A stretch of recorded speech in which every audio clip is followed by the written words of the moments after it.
Hello friends, मेरा नाम प्रीति है और आपका बहुत बहुत स्वागत है आपके इस यूट्यूब चैनल पर जिसका नाम है लेट्स ब्रेक इट।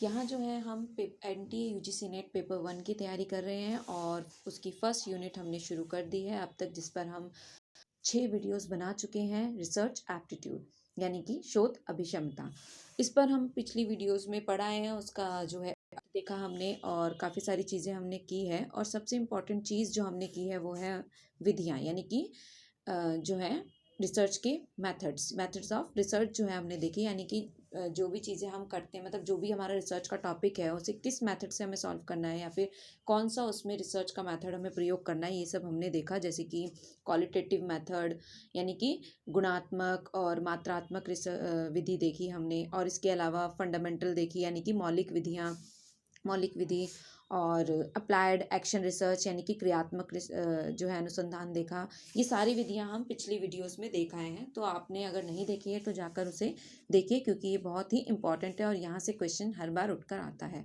जैसा कि हमने लास्ट वीडियो में जो है PYQ में भी देखा था, मैंने आपको कुछ PYQs भी कराए थे 5 से 6, जो कि ताकि आप जान सके कि इस तरीके के क्वेश्चन जो हैं आते हैं। अब आज का जो हमारा टॉपिक है वो भी बहुत इंपॉर्टेंट है और ये हमारा जो है 7वां वीडियो है रिसर्च एप्टीट्यूड को लेकर, और ये बहुत ही इम्पॉर्टेंट वीडियो है। यहाँ पर हम जो है करने वाले हैं अनुसंधान के मुख्य सोपान, यानी कि स्टेप्स ऑफ रिसर्च प्रोसेस। या अब विधियों के बाद पहले हमने देख लिया कि कौन कौन सी विधियाँ हैं। सबसे पहले हमने अर्थ को समझ लिया, रिसर्च का मीनिंग समझ लिया, उसके बाद हमने उसकी कैरेक्टरिस्टिक्स देख ली, यानी कि क्या क्या विशेषताएं होनी चाहिए, और फिर हमने देखा उसकी प्रमुख प्रमुख विधियाँ, यानी कि कौन कौन सी विधियाँ जो है हम अपने रिसर्च टॉपिक में प्रयोग कर सकते हैं। अलग अलग विधियाँ देखी थी, वो सभी विधियाँ इंपॉर्टेंट है। अब इसके बाद जो अगला इंपॉर्टेंट टॉपिक रिसर्च के अंदर आता है वो है हमारा अगला विषय स्टेप्स ऑफ रिसर्च प्रोसेस, यानी कि रिसर्च की पूरी प्रोसेस क्या होती है। यहाँ पर हम जो है वो समझेंगे कि किस तरीके से हमें जो है रिसर्च की पूरी प्रोसेस को समझना है, एक एक स्टेप को फॉलो करना है, और वो सारे स्टेप्स हैं जो कि बहुत ही इंपॉर्टेंट है।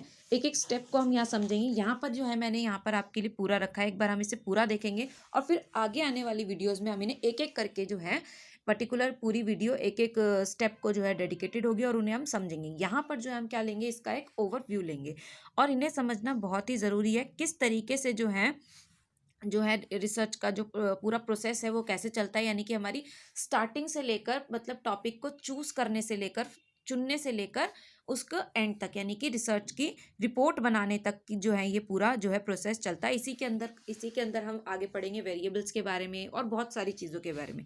तो चलिए शुरू करते हैं और एक एक करके इन्हें समझते हैं। सबसे पहला है अनुसंधान समस्या का सूत्रीकरण, यानी कि सबसे पहले हमें क्या करना है, अपनी रिसर्च का जो टॉपिक है उसे चूज करना है। Identifying and formulation of problem, क्या चीज़ पे आप रिसर्च करना चाहते हैं, कौन सा ऐसा टॉपिक है जो आपको लगता है कि इसमें रिसर्च कर सकते हैं। तो सबसे पहला तो यही काम है हमारा कि उसको ढूंढना, उसको जो है सर्च करना, उसके बारे में जानना कि ये टॉपिक पे मैं रिसर्च करना चाहता हूँ।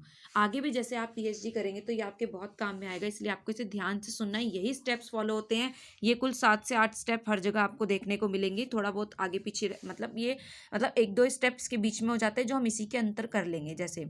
लेकिन ये जो है मैंने पूरा सीक्वेंस में रखा है, इस सीक्वेंस में ही हमें याद रखना है। सीक्वेंस भी पूछ लिया जाता है, इसीलिए इस सीक्वेंस को हमें अच्छे से ध्यान रखना है और इसी इसमें पूछे जाते हैं ये।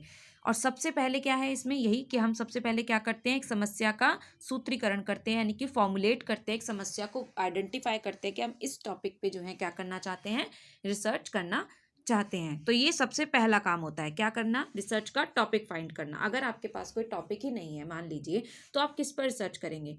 और मान लीजिए वो टॉपिक जो है आपका ऐसा है, और वो टॉपिक आप यूं ही नहीं चूज कर सकते हैं कुछ भी। वो टॉपिक जो है इन सारी स्टेप्स को फॉलो करता हुआ रेलेवेंट भी होना चाहिए वो, और मतलब कि समाज के हित में होना चाहिए और समाज से जुड़ा हुआ होना चाहिए। ऐसा नहीं कि कुछ अलग ही उस पर आप रिसर्च कर रहे हैं टॉपिक पे, ऐसा भी नहीं हो सकता है।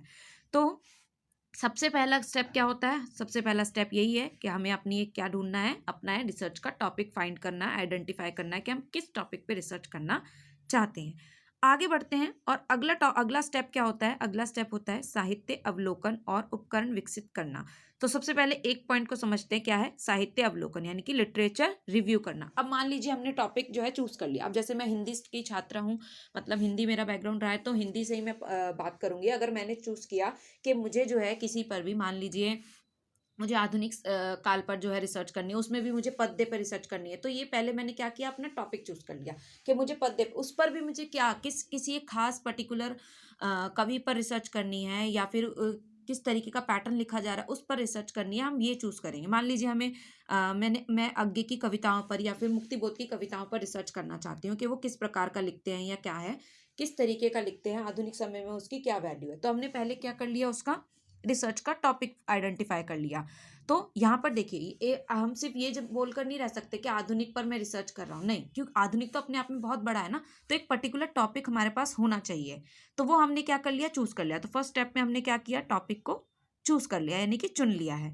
अब क्या करेंगे हम, मुक्ति बोध से रिलेटेड जितना अब तक रिसर्च हो चुकी है, जितनी भी अब तक रिसर्च हो चुकी है, अब तक जो है काम किया जा चुका है, या अब तक उनसे रिलेटेड जितना भी काम है, बुक्स हैं, किताबें हैं, वो जर्नल्स हैं, सारी चीज़ों को हम क्या करेंगे, रिव्यू करेंगे। लिटरेचर रिव्यू में यही आता है कि सब चीज़ों को हम पढ़ेंगे कि क्या चीज़ें अब तक काम हो चुके हैं, और क्या चीज़, क्या उससे ही हमें पता चलेगा कि क्या काम हमें करना है क्या। क्योंकि जब तक हमें ये नहीं पता होगा कि क्या काम हो चुके हैं, तब तक हम ये डिसाइड नहीं कर पाएंगे अब हमें आगे क्या काम इसमें करना है। उसके बाद हमें, इसके बाद आगे क्या है, और उपकरण विकसित करना, डेवलपिंग ऑब्जेक्ट्स, उसी के अंदर और क्या क्या चीज़ें हम जो है उसमें डाल सकते हैं, विकसित कर सकते हैं, वो चीज़ें हम यहाँ पर कहाँ करेंगे, साहित्य अवलोकन में, यानी कि लिटरेचर रिव्यू में। तो आगे देखेंगे अगला स्टेप क्या होगा। हमने यहाँ पर सब पढ़ लिया, देख लिया। अब वही हमारा टॉपिक क्या था, मुक्तिबोध की कविताएं, ये हमने टॉपिक चूज कर लिया। दूसरा हमने क्या देखा, मुक्तिबोध की जितनी भी लिटरेचर पे मतलब काम हुआ है, जितना भी मतलब उनका काम हुआ है, उसके ऊपर उस पूरे लिटरेचर को, उस पूरे जो है साहित्य को हमने क्या किया, रिव्यू किया, पढ़ा, धीरे धीरे ढूंढ कर कुछ नेट से ढूंढा, मतलब नेट इंटरनेट से ढूंढ लिया, लाइब्रेरीज में जाकर ढूंढा, इधर उधर से हमने उसको क्या किया, इकट्ठा कर लिया, ढूंढा, हमने उसे पढ़ा कि इस पर क्या क्या काम हो चुके हैं। उसके बाद हम क्या करेंगे, अगला स्टेप क्या होगा, तीसरा स्टेप होगा हमारा अनुसंधान अभिकल्प तैयार करना, यानी प्रिपेयरिंग रिसर्च डिजाइन। ये बहुत ही इंपॉर्टेंट है। इसके बाद हम क्या करेंगे, अपना एक रिसर्च का डिज़ाइन तैयार करेंगे, एक ढांचा तैयार करेंगे कि हम क्या क्या रिसर्च में करना चाहते हैं, मतलब हमारे क्या क्या क्वेश्चंस होंगे, हम क्या क्या डालेंगे उसमें, क्या क्या ढूंढना है हमें, और कौन सी विधि का प्रयोग करेंगे, क्वालिटेटिव में करेंगे या फिर क्वांटिटेटिव में करेंगे, कौन सी वाली विधि, मतलब और भी कौन सा मेथड हम यूज़ करेंगे इसमें। तो ये सब कुछ हम जो है मौलिक विधि का कब प्रयोग करेंगे, अप्लाइड जो है क्रियात्मक विधि का कब करेंगे, मतलब ये सारी जो विधियां अगर यूज होती हैं तो वो सब हम डिसाइड कर लेंगे कहाँ पर, और वो सब हम कहाँ डालेंगे, अपने रिसर्च के डिजाइन में हम एक जगह पर उसे रख लेंगे कि हम ऐसे ऐसे जाके काम करने वाले हैं। अब इसका एग्जाम्पल मैं ऐसे ले सकती हूँ, डिजाइन तैयार करना मतलब कि जैसे कि हम घर बनाने जाते हैं, मान लो एग्जाम्पल लिया हमने, घर बनाना है, या घर नहीं तो रोड बनाना है, चलो रोड बनाना है अगर हमें, तो कैसे कैसे उस रोड को कहाँ कहाँ से निकालना है, कहाँ पर बनाना है, पूरा एक हमने डिज़ाइन तैयार कर लिया कि यहाँ पर हम क्या लगाएंगे, यहाँ पर हम बैठने का जो है सिटिंग का लगाएंगे, और आगे जाके एक खंबा लगाएंगे, रोड, ये पूरा रोड डिज़ाइन कर लिया हमने, और आगे जाके क्या लगाएंगे, यहाँ पर जो है स्ट्रीट लाइट होगी, स्ट्रीट लाइट की भी ज़रूरी होती है रोड पर, और इसके अलावा कौन सा उसमें कहाँ पर प्याऊ बनाए जाएंगे, मतलब ये पूरा रोड का हमने एक डिज़ाइन कर लिया कि वहाँ पर हमें क्या क्या चीज़ें कहाँ कहाँ चाहिए, और कौन, फिर उसके बाद हम क्या करेंगे। तो ये हमने क्या कर लिया, एक डिज़ाइन तैयार कर लिया, यानी कि एक सांचा तैयार कर लिया हमने कि इसका अपनी रिसर्च करने का। जैसे या फिर अगर हम, जैसे हमने टॉपिक लिया था मुक्तिबोध का, हमने टॉपिक लिया था ना, मुक्तिबोध हमारा अगर है तो उसके बारे में हम क्या क्या, वही मैंने जैसे बोला कि कौन सी विधियों का प्रयोग करेंगे, किस तरीके, हाँ किस डायरेक्शन में हमारी रिसर्च जाएगी, और कौन से वेरिएबल्स उसको करें इफेक्ट करेंगे, ये सारी चीज़ें, कौन सा डेटा हम यूज़ करेंगे, प्राइमरी डेटा, सेकेंडरी डेटा, ये सब चीज़ें हम आगे इनको एक एक करके समझेंगे भी। अभी मैंने बोला ना कि इन सारे स्टेप्स पर पूरी एक एक वीडियो डेडिकेटेड मैं बनाऊंगी, जिसमें हमें क्या होगा कि पूरा जो है इसी के ऊपर, इसी के अंतर्गत और सारी चीज़ें जो है समाहित हो जाएंगी, और अच्छे से आपको एक्सप्लेन करूंगी जिससे कि आपको पूरी तरीके से समझ आए, और क्वेश्चंस यहीं से बनते हैं। तो क्या करेंगे, हम रिसर्च का डिज़ाइन एक तैयार कर लेंगे, ये हमारा तीसरा स्टेप होगा। अब जब हमारे पास तैयार हो गया कि हमें रोड कहाँ कहाँ से बनाना है, या फिर हमारे पास कौन जो रिसर्च का टॉपिक है वो हमें कैसे चलना है, कौन सी विधियाँ प्रयोग करनी है, ये सब तैयार कर लिया हमने। अब बारी आएगी किसकी, डेटा कलेक्शन की, यानी कि कलेक्शन ऑफ डेटा। प्रदत्त संग्रहण करना। प्रदत्त यानी कि डेटा, हमारा जो भी हमें उसमें काम में लेना है डेटा, अब वो चाहे वो प्राइमरी डेटा हो, सेकेंडरी डेटा हो, या फिर उसके अंतर्गत भी बहुत सारे अलग अलग तरीके के आ जाता है कि हमें मतलब वो रिटर्न में है, ओरल में है, ये तरीके, इसको इस पूरे डेटा को हम क्या करेंगे, इकट्ठा करेंगे। सारे डेटा को हम क्या करेंगे, जो भी हमें मुक्ति, जैसे हमारा टॉपिक था मुक्तिबोध की कविता है, तो मुक्तिबोध के विषय में हमें जो भी चीज़ें मिलेंगी हम उन्हें क्या कर लेंगे, इकट्ठा कर लेंगे। सब चीज़ों को इकट्ठा कर लेंगे और एक जगह पर उन्हें रखेंगे, ताकि क्या हो, इससे क्या हो जाए हमारा, ताकि हमारे पास जितना भी काम हुआ है वो सब एक जगह पर हो। यानी कि मुक्तिबोध पर अब तक जितने भी काम किए गए हैं, जितना भी रिसर्च हो चुकी है, बुक्स लिखी जा चुकी है, जर्नल्स लिखे जा चुके हैं, वो सब हमारे पास एक जगह पर इकट्ठा हो जाएंगे, जिससे हमें आसानी होगी क्या करने में, अपनी रिसर्च करने में। तो क्या करेंगे, डेटा ऑफ का कलेक्शन करेंगे, इकट्ठा करेंगे उसे, या संग्रहण करेंगे प्रदत्त का। फिर जब हमने इकट्ठा कर लिया इस बार डेटा, मतलब डेटा हमारे पास से इकट्ठा हो गया सारा, अब क्या करेंगे उसको, अब सारा डेटा तो हमें हमारे काम का नहीं है ना, हमें जो चाहिए हमारे रिसर्च से रिलेटेड जो है, अब उसके उनके गद्दे पर भी काम हुआ होगा, या फिर उनसे रिलेटेड और भी बहुत सारी चीज़ों पर काम हुआ होगा उनके, लेकिन हम किस पर काम कर रहे हैं, उनकी कविताओं पर। तो हम वो चीज उसको कैसे क्या करेंगे, उसका करेंगे हम डेटा का एनालाइज करेंगे। फिर जितना भी डेटा हमने क्या किया है, कलेक्ट किया है, अपने पास रखा है, यानी कि संग्रहण किया है, एकत्रीकरण किया है, उसको हम क्या कर लेंगे, उस डेटा का एनालाइज करेंगे, पूरा उसका क्या करेंगे, विश्लेषण करेंगे। क्या करेंगे, उसका विश्लेषण करेंगे पूरे डेटा को, कि कौन सा चीज़ हमें चाहिए और कौन सी चीज़ हमारे काम की नहीं है, उसे हम वहाँ से निकाल देंगे, और कौन सी चीज़ हमारे या कि कौन सा डेटा हमारी रिसर्च में काम आ सकता है और कौन सा डेटा हमारी रिसर्च में काम नहीं आ सकता। ये पूरा हम क्या करेंगे, उसको अच्छे से ध्यानपूर्वक एनालाइज करेंगे। अब जब हमने डेटा को एनालाइज कर लिया है, समझ लिया है कि कौन सा डेटा हमारी रिसर्च के काम में आ सकता है, यानी हमारे रिसर्च टॉपिक में काम में आ सकता है, उसके बाद हम कहाँ पे आएंगे, तब यहाँ तक हमारा काम जो है, ये इतना काम हमारा खत्म हुआ है, यानी कि हमने डेटा को एनालाइज कर लिया कि क्या हमें चाहिए और क्या हमें छोड़ना है। फिर क्या करेंगे उसका, फिर करेंगे उसका जर्नलाइजेशन, यानी कि सामान्यीकरण कर देंगे।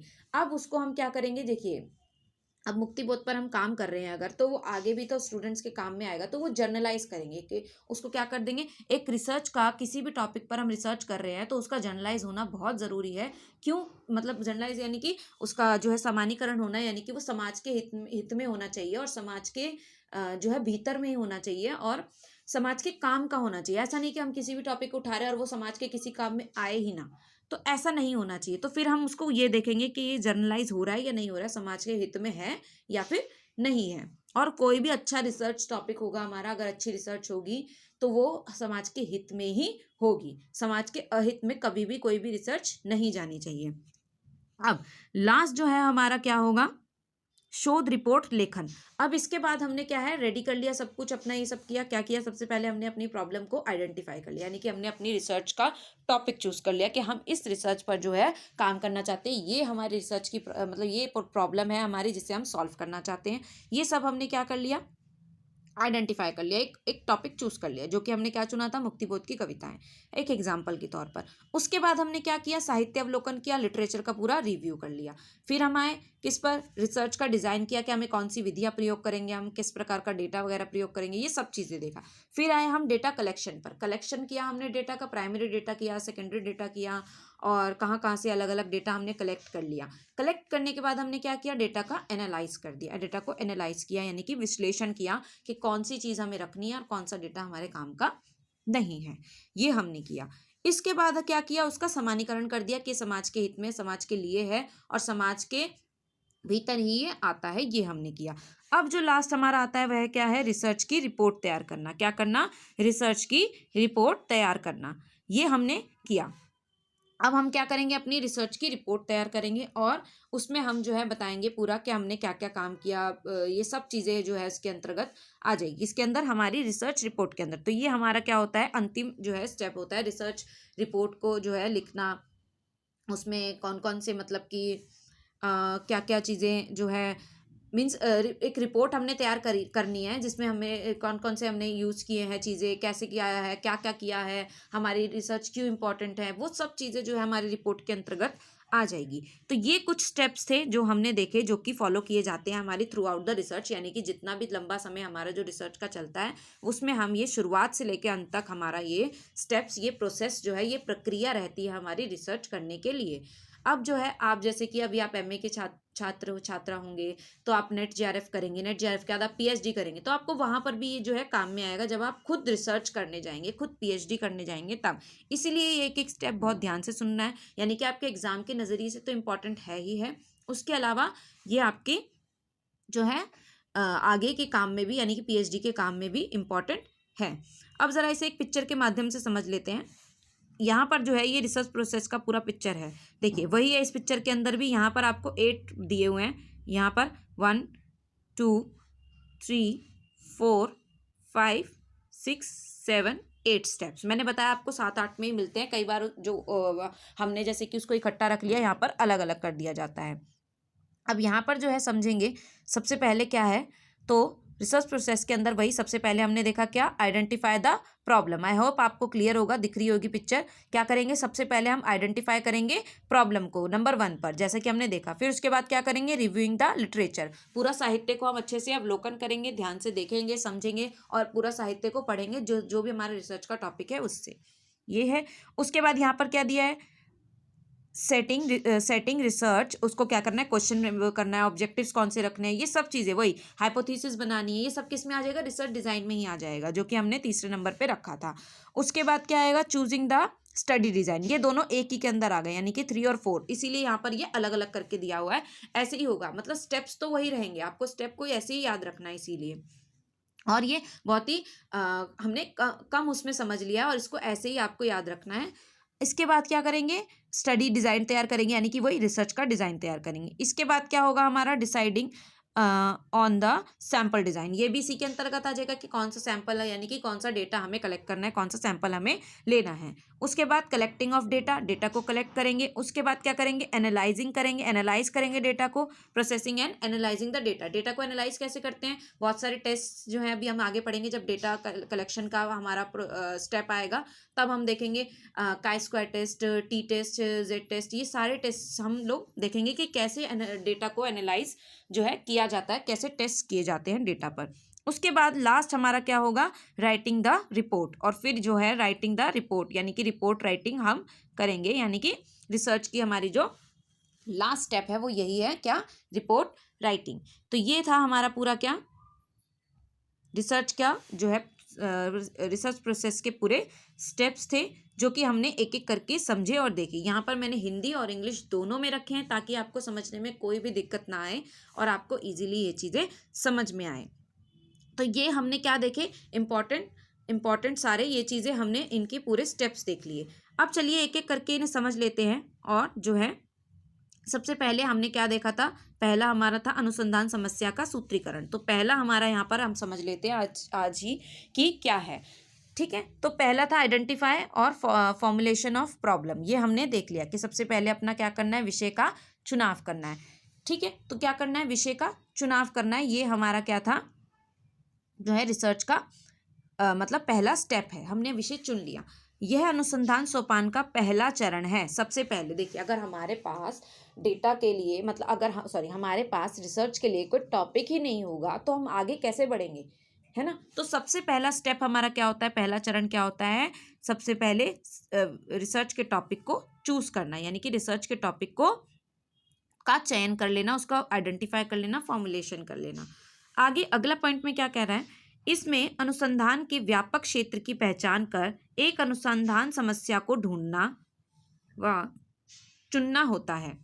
इसमें अनुसंधान के व्यापक क्षेत्र की पहचान कर, यानी कि जो भी हमारा रिसर्च को पूरा देखा हमने कि हम क्या करना चाहते हैं, पहचान कर समस्या को ढूंढना, कि इस समस्या पर हम काम करना चाहते हैं, चुनना होता है, जिसे अनुसंधान करता चाहता है खोजना या शोध करना। मतलब जो भी अनुसंधान करना चाहता है कि वो इस पर काम करना चाहता है, इस टॉपिक पर काम करना चाहता है, इस समस्या पर काम करना चाहता है, वो किसका, ये पूरा जो है किसके ऊपर डिपेंड करता है, ये पूरा डिपेंड करता है अनुसंधानकर्ता पर। यानी कि what you want to find out about, यानी आप क्या ढूंढना चाहते हैं, यानी एक रिसर्चर या फिर एक अनुसंधानकर्ता क्या खोजना चाहता है या किस समस्या का जो है हल ढूंढना चाहता है, ये जो है हम चूज़ करते हैं और फिर क्या करते हैं, अपना जो है रिसर्च का पहला स्टेप कंप्लीट करते हैं और क्या करते हैं, रिसर्च की प्रॉब्लम चूज़ कर लेते हैं, अपना विषय चूज़ कर लेते हैं। अब इसे जरा एक चित्र के माध्यम से समझते हैं। देखिए यहाँ पर मैंने रखा है। अब ये चूज़ कैसे करते हैं, अब ये हमने ये तो कर लिया कि हमने चूज़ कर लिया, चूज़ करना है हमें टॉपिक, यानी कि हमें क्या करना है, चुनाव करना है अपनी रिसर्च प्रॉब्लम, अपनी रिसर्च टॉपिक का। लेकिन अब इसे चुनाव करते कैसे हैं, तो सबसे पहले क्या है इसके अंदर, सबसे पहला स्टेप क्या होता है इसके अंदर, सबसे पहले ये है, यानी कि अनुसंधान समस्या को हमें चुनना कैसे है, ये कैसे पता चलेगा। तो इसके अंदर भी कुछ स्टेप्स होते हैं जो हमें फॉलो करने होते हैं। सबसे पहले ये किस पे डिपेंड करता है, अनुसंधानकर्ता की रुचि पर डिपेंड करता है, यानी कि इंटरेस्ट पर। अनुसंधानकर्ता का किस टॉपिक में इंटरेस्ट है, यानी कि किसी लेखक में इंटरेस्ट है, गद्य में अगर हिंदी साहित्य के छात्र हैं आप, तो आपका इंटरेस्ट किस में है, गद्य में है। सबसे पहले तो वो ये डिसाइड करेगा कि आपका इंटरेस्ट गद्य में है या पद्य में है।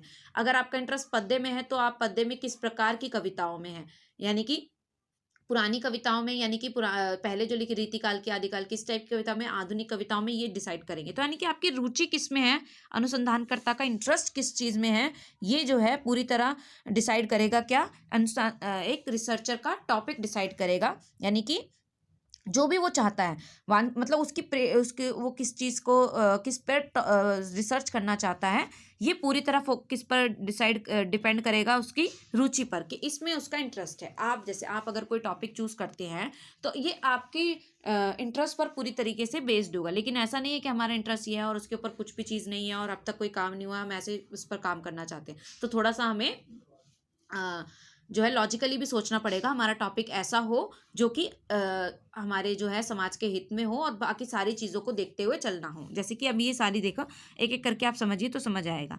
सेकंड क्या होगा, रुचि के बाद अगला जो स्टेप होता है, यानी कि अगला जो पॉइंट आता है वो क्या आता है, प्रबंधनीय परिणाम, यानी कि मैनेजेबल मैग्नीट्यूड। क्या होना चाहिए, मैनेजेबल तो होना चाहिए ना। मैंने जैसे अभी बोला कि आपने कुछ भी, ऐसा नहीं कि आपकी इच्छा हो रही है कि आप ये रिसर्च टॉपिक चूज करें तो आपने ये कर लिया, रुचि के अनुसार ही नहीं, उसके अंदर और भी चीज़ें, जैसे कि जो है शोध अध्ययन का नियोजन कैसे करना है, वो यथासंभव होना चाहिए, समय उपलब्ध समय होना चाहिए उसे करने के लिए। ऐसा नहीं कि आपके पास समय बहुत कम है और आपने कोई बड़ा सा एक टॉपिक चूज कर लिया जिसकी वजह से समय के अभाव से वो रिसर्च का टॉपिक, मतलब वो रिसर्च उतनी अच्छे से हो ही ना पाए। या फिर संसाधन, जो है संसाधन उसके अनुरूप होने चाहिए। अगर मान लीजिए संसाधन ही नहीं है तो फिर मतलब कि आपके रिसर्च जैसे आप करना चाहते हैं मुक्तिबोध पर, मान लीजिए उसके पहले कुछ लिखा ही नहीं गया है या फिर बहुत कम लिखा गया है, तो बहुत ही क्या हो जाती है, दिक्कत हो जाती है फिर हमें डेटा कलेक्ट करने के लिए और आगे बहुत सारी चीज़ों को करने के लिए। तो इसीलिए कैसा होना चाहिए, प्रबंधनीय उसके परिणाम होने चाहिए, यानी कि मैनेजेबल मैग्नीट्यूड होना ज़रूरी है, जिससे क्या हो, समय भी उपलब्ध समय हो हमारे पास, संसाधन के अनुरूप होना चाहिए और जो है उसमें घटक भी जो है प्रॉपर होने चाहिए, यानी कि सब चीज़ों को देखकर ही हम रिसर्च का टॉपिक चूज कर सकते हैं। अगला क्या पॉइंट है हमारा, तीसरा पॉइंट है हमारा अवधारणा और विशेषज्ञता। ये भी होना बहुत ही ज़रूरी है। मतलब रिसर्च समस्या को चूज करते वक्त इन सारे पॉइंट्स को हमें ध्यान में रखना होता है। सबसे पहले इंटरेस्ट, दूसरा प्रबंधनीय परिणाम और तीसरा आता है अवधारणा और विशेषज्ञता। अवधारणा में क्या है कि मापन विधि कौन सी, सूचक, ये सब पूर्ण रूप से जो है स्पष्ट होने चाहिए कि आप क्या यूज़ करना चाहते हैं, कौन सा जो है कौन सी विधि का प्रयोग करना चाहते हैं, गुणात्मक विधि का प्रयोग करना चाहते हैं, क्वालिटेटिव का, या कोई और विधि का। तो ये सब चीज़ें पहले से होनी चाहिए। विशेषज्ञता क्या है, विशेषज्ञता का अर्थ है लेवल ऑफ एक्सपर्टीज, यानी कि आप जो है जो भी शोध कार्य के लिए आप करना चाहते हैं तो उसके में पर्याप्त स्तर की आवश्यकता होनी चाहिए, यानी कि पर्याप्त स्तर की आवश्यकता है उसके अंदर, यानी कि आपके अंदर वो समझ होनी चाहिए, या फिर आप जो टॉपिक चूज कर रहे हैं वो आपको जो है उसकी समझ भी होनी चाहिए कि आपको किस डायरेक्शन में जाना है। तो ये था हमारा तीसरा स्टेप, तीसरा पॉइंट। चौथा पॉइंट क्या है इसके अंदर, प्रासंगिकता। ये भी इंपॉर्टेंट है, प्रासंगिकता यानी कि रेलेवेंस होना चाहिए, रेलेवेंट टॉपिक होना चाहिए। ऐसा नहीं कि वही जैसे मैंने बोला ना, समाज के हित में होना चाहिए, समाज के लिए होना चाहिए और समाज के जो है भीतर ही होना चाहिए। ऐसा नहीं कि आपका रिसर्च टॉपिक कुछ अलग ही चूज कर लिया आपने, जहाँ पर किसी भी जो है उसमें समाज का कोई रोल ही नहीं है, यानी कि कहीं पर भी वो काम में आने वाला नहीं है। तो इसीलिए क्या होना चाहिए कि जो है रेलेवेंस होना बहुत ज़रूरी है, यानी कि प्रासंगिक होना बहुत ही ज़रूरी है आपका रिसर्च का टॉपिक। यानी कि आपकी समस्या जो भी मतलब आप जो भी अनुसंधान समस्या रिसर्च का टॉपिक चूज़ करेंगे वो रेलेवेंट होना बहुत ही ज़रूरी है। आज के समय से या वर्तमान समय में, आने वाले समय में काम आने वाला होना चाहिए, ऐसा कुछ होना बहुत ही ज़रूरी है। अगला जो हमारा पॉइंट आता है फिफ्थ, यानी कि 5वां पॉइंट है हमारा प्रदत्तों की उपलब्धता, यानी कि अवेलेबिलिटी ऑफ डेटा। अब वही, अगर हमारे पास डेटा ही नहीं है, मान लीजिए उस पर कोई काम ही नहीं है, वहाँ पर कोई डेटा हम कलेक्ट करने के लिए हमारे पास है ही नहीं, तो हम रिसर्च कैसे करेंगे? तो यानी कि उस टॉपिक के ऊपर डेटा भी जो है अवेलेबल होना चाहिए, तभी जो है हमारी रिसर्च जो है अच्छी हो सकती है। तो ये हो गया 5 स्टेप। अगला है मतलब 5वां पॉइंट। छठा पॉइंट क्या है हमारे रिसर्च टॉपिक को चूज करने के लिए, मतलब कि रिसर्च उसमें हमें ध्यान रखना वाला जो एक है, अगला पॉइंट क्या है? नैतिक मुद्दे, यानी कि एथिकल इश्यूज। इसमें भी हमें बहुत ध्यान रखना पड़ेगा अपना रिसर्च टॉपिक चूज करते वक्त कि हम क्या होने चाहिए कि नैतिक मुद्दे को ध्यान में रखकर अनुसंधान समस्या के निरूपण से पहले जो है, मतलब चूज करने से पहले हमें क्या करना चाहिए? नैतिक मुद्दों और उनका निदान सोच कर ही रखना चाहिए। यानी कि जो भी टॉपिक हम चूज कर रहे हैं, ऐसा ना हो कि उसके ऊपर एज इट इज हम काम कर दें और वही का वही, मतलब कि एथिकल, ये हम आगे पढ़ेंगे कि जो है एथिकल इश्यूज क्या होते हैं, यानी कि नैतिक मुद्दे क्या होते हैं और कौन सा एथिकल है और कौन सा नहीं है, कैसे हमें आगे, मतलब कुछ रूल्स होते हैं जो हमें फॉलो करने होते हैं, वही ये रूल्स हैं। नैतिक जो मुद्दे हैं या नैतिक इश्यूज जो हैं वो क्या, मतलब एथिकल इश्यूज जो हैं वो क्या है? कुछ रूल्स हैं जो हमें रिसर्च करते वक्त फॉलो करने चाहिए। यानी कि जैसे कि मान लीजिए हमें कोई डेटा हम किसी और का चुरा कर ना डाल दें, या कॉपीराइट, बहुत सारी ऐसी चीज़ें होती है जो हम आगे के स्टेप में आगे क्लियर करेंगे। तो आई होप यहाँ पर हमें रिसर्च को चूज़ करते हुए जो भी हमें, मतलब अपने रिसर्च टॉपिक को चूज़ करते हुए क्या क्या चीज़ों का ध्यान रखना चाहिए, यहाँ पर इस चित्र के माध्यम से और जो मैंने एक्सप्लेन किया आपको, वो क्लियर होगा। तो ये था यहाँ तक हमारा क्या, हमने जो है पहला पॉइंट अपना क्लियर कर लिया है, यानी कि पहला स्टेप, यानी कि मुख्य सोपानों में से रिसर्च प्रोसेस में से लगभग 7-8 जो रिसर्च प्रोसेस हमने देखे, उसमें से पहला हमने यहाँ पर देख लिया हमारा क्या, अनुसंधान समस्या का सूत्रीकरण कैसे करें और उसे किस तरीके से जो है विषय को चुना जाए और क्या होना चाहिए, और वो किस किस पॉइंट को ध्यान में रखकर जो है हम विषय को चुन सकते हैं। तो पहला हमने देखा था हमारी रुचि, यानी अनुसंधानकर्ता की रुचि उसमें होनी चाहिए। दूसरा प्रबंधनीय परिणाम। तीसरा हमने देखा अवधारणा और विशेषज्ञता उसमें होनी चाहिए। प्रासंगिक होना चाहिए, यानी कि रेलेवेंट होना चाहिए, ऐसा नहीं कि कुछ भी उठा के रख दिया। पांचवा क्या होना चाहिए? प्रदत्तों की उपलब्धता, यानी कि अवेलेबिलिटी ऑफ डेटा भी होना चाहिए। डेटा नहीं होगा तो हम अपने रिसर्च पर काम नहीं कर सकेंगे। और छठा क्या है? एथिकल जो है इश्यूज, यानी कि नैतिक मुद्दे से भी वो जो है एथिकल होना चाहिए। ऐसा नहीं कि किसी का उठा के चोरी करके हमने उसमें डाल दिया, या फिर as it is copy paste करके उसमें अपने रिसर्च पे रख दिया। तो ये चीज़ें जो है हमें ध्यान में रखनी होगी क्या करते वक्त, एक रिसर्च करते वक्त और अपने रिसर्च के टॉपिक को चुनते वक्त। तो ये थे हमारा पहला जो है स्टेप। आई होप सभी को क्लियर होगा। अगर फिर भी कोई डाउट आता है तो आप मुझे बता सकते हैं, अपने कमेंट के थ्रू मुझे बता सकते हैं कि आपको यहाँ पर दिक्कत आ रही है। हम इसे एक बार और जो है देख लेंगे। बाकी अगर आपको अच्छा लगता है तो प्लीज़ प्लीज़ इसे शेयर कीजिए। मैंने पहले भी बोला था कि मेरा मोटिव तभी जो है पूरा होगा जब आप इसे शेयर करेंगे, क्योंकि मेरा मोटिव है कि आप तक जो है हिंदी में रिसर्च और मतलब एनटीए यूजीसी नेट पेपर 1 को हिंदी में पहुंचाना, जो कि काफ़ी स्टूडेंट्स परेशान रहते हैं। जो कि मैंने देखा कि काफ़ी लोग बहुत परेशान थे अपने समय में, जब मैं जो है नेट जेआरएफ की तैयारी कर रही थी, तब मैंने भी जो है इंग्लिश में पढ़ा था और काफ़ी दिक्कतें आई थी। तो अब मैं नहीं चाहती जो आगे प्रिपरेशन कर रहे हैं उनको भी ऐसी कोई दिक्कत आए। तो ये उन्हीं के लिए है कि आप जो है अपना नेट जेआरएफ अच्छे से क्लियर कर सकें।